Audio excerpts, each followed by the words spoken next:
Welcome back. Welcome back. Today is actually a very exciting day for the New York Mets because I feel today is the day that we turn it around.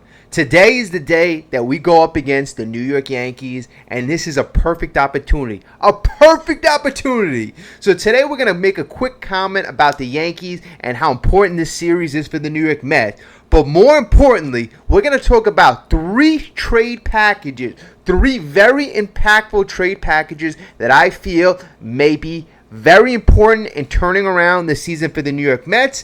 And we get those three trade packages courtesy of Tim Boyle. So we're going to look at those packages very soon, momentarily. But first, if you could do the channel a huge favor, if you could like and subscribe, if you love your New York Mets, you know we do. Please like and subscribe. So tonight we have Max Scherzer going up against Luis Severino.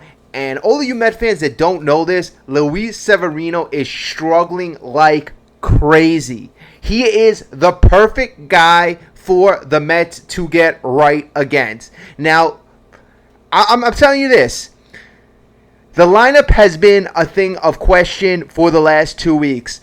Buck, we don't know who's making the lineup. Apparently, the front office is making the lineup. I think Buck is going to have control. I think Buck is taking the reins right now, and he's saying, you know what? Things haven't been working. Right now, you're going to follow me. Right now, Buck is going to set a great lineup tonight. Francisco Alvarez, I predict, will be in the lineup. Mark Vientos, I predict, will be in the lineup.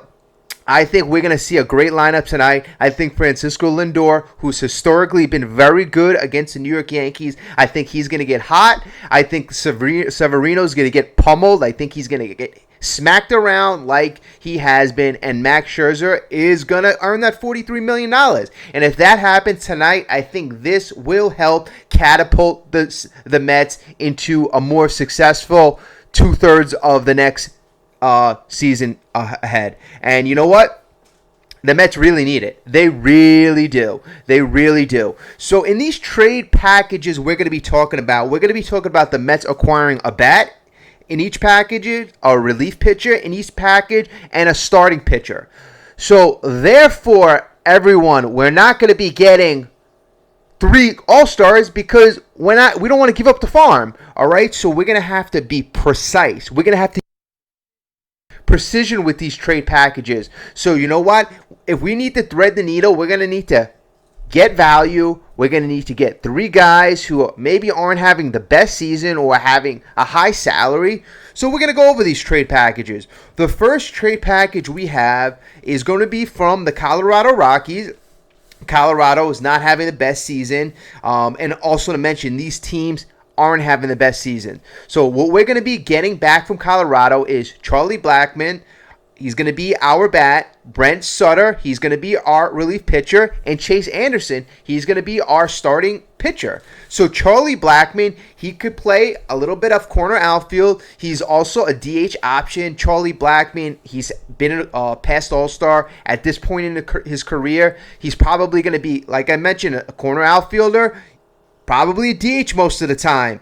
But Charlie, right now, he's had 5 home runs, 26 RBIs, and still has a reasonable 265 batting average. So not too bad. His on base is close to 350, so Charlie still gets on base, and his OPS is 769. So you know what? The Mets, who have been struggling, they've been struggling at the bat. They've been very inconsistent. So a guy like Charlie Blackmon could go a long way in being a leader in that clubhouse. That we don't know who the leader is. Is it Pete Alonso? Is it Starling Marte? Is it Jeff McNeil? I don't know. I don't think so. Francisco Lindor. These guys need a leader. Charlie Blackmon could be that perfect guy. Now, Charlie Blackmon is making $15 million this year. By the time they acquire him, you cut that in half. $7.5 million we know is nothing to the New York Mets. Okay, so that is going to be a bat. The best player in this package is going to be this gentleman right here, Brent Sutter. He is a lefty reliever, and folks, he is having a great season in Colorado. He is 4-0 with a 2.06 ERA. His whip is 1.06, and his strikeouts per 9 is 7.1. But bottom line, we need another Lefty. Raley is our only lefty. This guy could complement Raley and take some pressure off Raley, and he's a dominating force. So to add another lefty, I think is worth it. Is worth exploring the package. The starting pitcher we would be getting is Chase Anderson. So Chase Anderson was on waivers in the beginning of the year. We were not able to acquire him. We could use him as a starter. We could use him as a spot starter. We can use him as a middle relief guy. I mean, bottom line, Carlos Carrasco, Tyler McGill, David Peterson, they're not as good as we thought they were going to be. Carlos Carrasco, you know what? Maybe we never had high expectations for him, but here's a replacement right here. In 5 games, Anderson has put up an ERA of 2.67. He's pitched 27 innings, has a whip of 1.07, and a strikeout per 9 of 5.7. So he's not a strikeout guy, but he's a guy who can eat up innings. He's a guy who gives you depth in the rotation.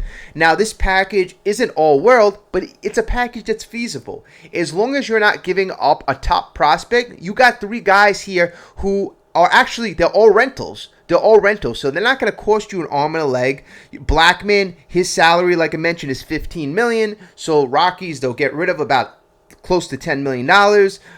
Chase Anderson is somebody they picked up on waivers, and Sutter is probably the most valuable guy here. So the package, you get something back here, and Tim Boyle, the guy who proposed this package, he actually gives the Mets an A- if they can acquire this package. I give the Mets more of a B because I see the most valuable guy as Sutter, and relief pitchers are pretty valuable, so I know that depending on what they have to give up, that's how I would evaluate the grade. But right now, I would give it a B, and Boyle, he gives it an A- because he feels that this touches every single category. Okay, so now let's look at the number 2 trade package, and that trade package is going to be coming from none other than the Chicago White Sox. Now, this package is a bit interesting. I was actually having trouble grading this package. So the first guy we'd be getting, our bat, would be Andrew Benintendi. Andrew Benintendi is actually a very interesting player because he puts the bat on the ball, but he has zero power. He's got zero power at all. And he's still young. He's 28 years old. And another thing that makes this interesting, and not in the best way, is that he just signed a long-term contract. So I think that where the White Sox are, they'd be willing to give this guy up. He's got 0 home runs, 14 RBIs, 7 stolen bases. He has a 270, very respectable average, a 340 on base, and a 686 OPS. But bottom line, he's a single/slap hitter. He's making $8 million this year, and then there's a 4-year contract or 5-year contract altogether. He signed through 2028. He's making $17 million in 2024, 2025, 2026, and 2027. All $17 million through those 4 years up until 2027. So that's about $66 million left on the contract. So based on that, based on the fact that the guy has no power, and that I'm not really sure what type of purpose Benintendi kind of really serves on this team, because we are really a singles hitters team. We have Pete Alonso, we have Francisco Lindor, and Francisco Alvarez. Those are our pop. Like, why add another bat? And especially if we're going to take a huge contract on. Okay, so let's see what we're going to be getting in the rest of the package. Liam Hendriks is going to be our relief pitcher that we would be getting back. Liam Hendriks has been a very elite closer in the past. He's coming off cancer. Thank God he's beat cancer. He's been pitching. He's already come back. He's pitched 5 games. The gentleman is 34 years old. He's 2-0 this year with a 5.4 ERA. So he has not been such a hot commodity, at least this year. Last year he did phenomenal, just like he has been doing in his career. So you know the contract situation with him.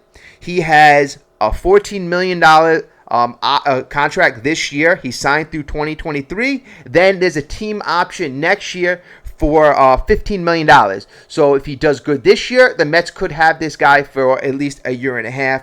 But I'm a little skeptical based on the age and based on the fact that he's coming back from a very serious illness. Other than that, if it was Liam of last year, I'd be all about trying to acquire him at any means possible, especially adding a dynamic closer to the bullpen after losing Edwin Diaz. I mean, I'd be all out for that. Okay, so he is potentially the best part of this trade, but I got to see how he pitches. All right, so the next guy, the starting pitcher in this trade is none other than Lucas Giolito, which is going to be another rental. Lucas has been having a pretty productive year. He's 5-4 with a 3.54 earned run average. His WHIP is 1.1, and his strikeouts per 9 is 9.3. So he's been doing good with the strikeouts as well. His contract for this year is $10.1 million. So the Mets would probably be paying him around $6 million, depending on when they acquired him. But he would be a very productive arm. Looking at what they have right now, Lucas would slot right in there. Right, definitely around 3 or 4. I mean, I don't want to knock the two guys off the top, but Lucas is right there with those two guys. So Lucas would definitely help out the rotation. And this whole trade is just a chance. I mean, you got Liam Hendricks. If he comes back, great. Lucas Giolito, he could really do well in the starting rotation. And Andrew Benintendi, if the guy bats 300, he could serve a purpose. So this is what I'm talking about, threading the needle. This is where the general manager, Billy Epler, has to earn his money. He has to thread the needle and get value where there doesn't look like there's much value.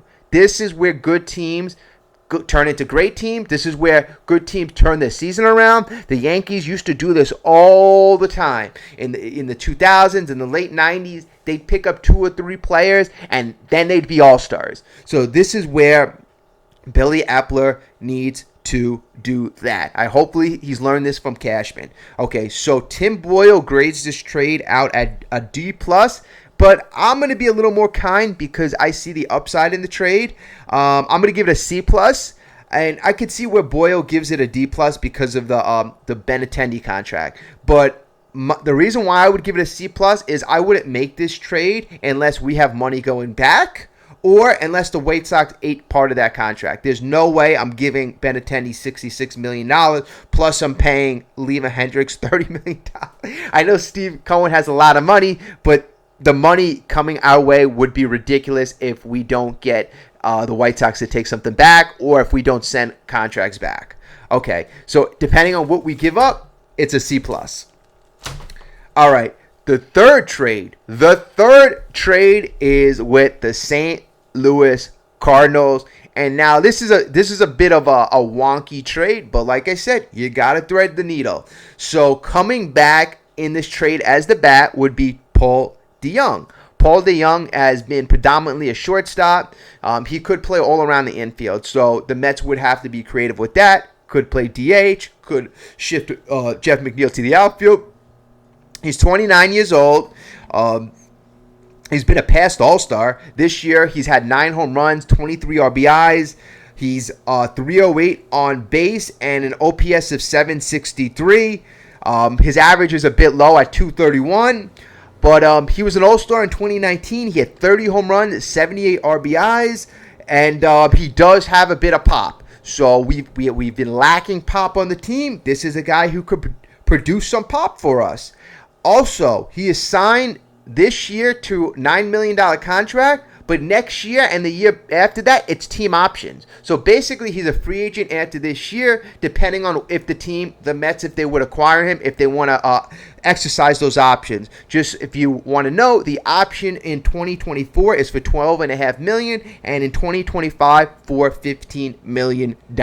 So the Mets would have complete control whether they wanted to keep DeJong going forward. So if it worked out, if he was amazing, we'll sign him next year for $12.5 million, which is reasonable.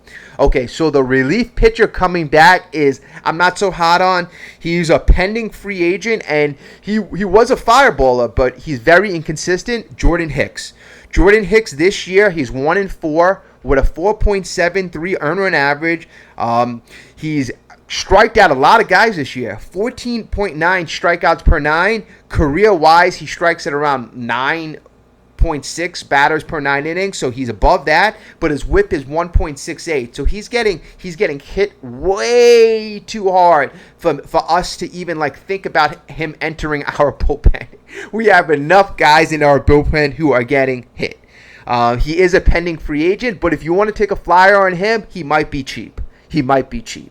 Okay, so the pitcher coming back, and this is another guy you thread the needle on. He could be add depth to your rotation, middle relief, is Jordan Montgomery. He's a potential upgrade over Carrasco. This year, Jordan Montgomery, I was surprised to see this. He's 3-7. I'm like, how did the guy lose 7 games already?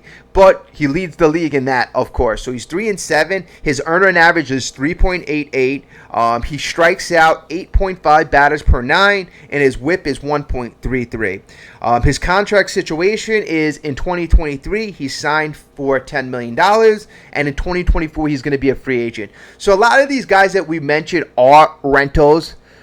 Besides Benintendi, but and they have team options. So besides Benintendi, a lot of these guys are rentals, and this is where Billy Eppler would have to earn his money. And you know what? I mentioned the Yankee series because I firmly believe if the Mets don't turn this around, Billy Eppler is not going to be making these decisions. He's not. Because you go by his track record with the Angels, he did nothing special. He signed a couple, he signed Shohei Ohtani. He's made a couple big free agent signings, but they had no impact on the Angels winning or making the playoffs. So his track record has not been that impressive. Last year, the Mets won 101 games, and I think that is the only reason why he gets some leeway. He's not going to get a lot. He's going to get some leeway. So these are the 3 trade packages. And by the way, Tim Boyle gives this trade package a C, and I give this trade package a D- because I don't see much upside or potential. Jordan Hicks, not much potential there. Paul DeJong is very repetitive. I think that we have bats in the minor league that are better than DeJong. And Jordan Montgomery, if that's the best part of the trade, it's not worth making to me. It's not worth making. But it's just a cheap package. That's why I grade it so low. Okay, if you've found some value, if you're a diehard Met fan, please like, subscribe.